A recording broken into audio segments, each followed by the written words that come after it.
బద్వేల్ పట్టణంలోని ఏఎంఎల్ నగర్లో నూతనంగా ఏర్పాటు చేసిన 6 అడుగుల అంబేద్కర్ విగ్రహాన్ని ఆర్టీఓ చంద్రమోహన్ సోమవారం ఆవిష్కరించారు. అణగారిన వర్గాల అభ్యున్నతికి బాబాసాహెబ్ చూపిన మార్గంలో నడవాలని, పిల్లల విద్యకే తల్లిదండ్రులు మొదటి ప్రాధాన్యం ఇవ్వాలని ఆయన పిలుపునిచ్చారు. ఈ కార్యక్రమంలో గోపవరం తహసీల్దార్ ఉదయభారతి, కాలనీ పెద్దలు పాల్గొన్నారు. AML Nagar Ambedkar Marxist Leninist colony. ఈ కాలనీలో ఈరోజు అంబేద్కర్, బాబాసాహెబ్ భారతరత్న అంబేద్కర్ గారి విగ్రహాన్ని ఈరోజు ఇక్కడ ఆవిష్కరించడం జరిగింది. సో ఇది చాలా కాలం నుంచి ఈ కాలనీ పెద్దలంతా కూడా ఈ యొక్క విగ్రహాన్ని ఒక సైడ్ ఎక్కడైతే కాలనీలో ఒక పబ్లిక్ ప్లేస్ లో ఇక్కడ ఏర్పాటు చేశాం. సో దీని ఇనాగ్రేషన్ రమ్మని చెప్పి చాలా కాలం నుంచి అడుగుతున్నారు.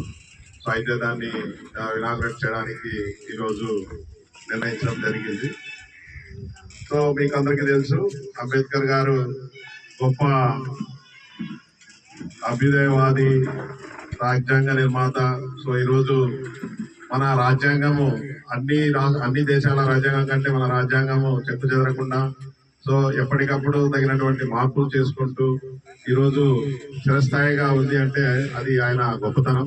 సో ఆ రోజు ఎంతో ముందు ఆలోచనతో మన దేశ భవిష్యత్తును ఆలోచించి ఈ యొక్క కమిటీ ఆధ్వర్యంలో మన అంబేద్కర్ గారు మనకు రాజ్యాంగాన్ని అందించడం జరిగింది.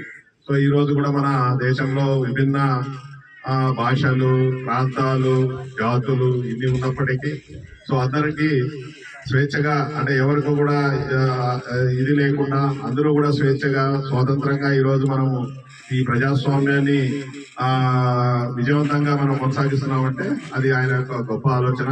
వాళ్ళు పెట్టినటువంటి నిబంధనలు ఈరోజు ఈ రాజ్యాంగం ఆధారంగానే మన పరిపాలన అంతా కూడా జరుగుతోంది.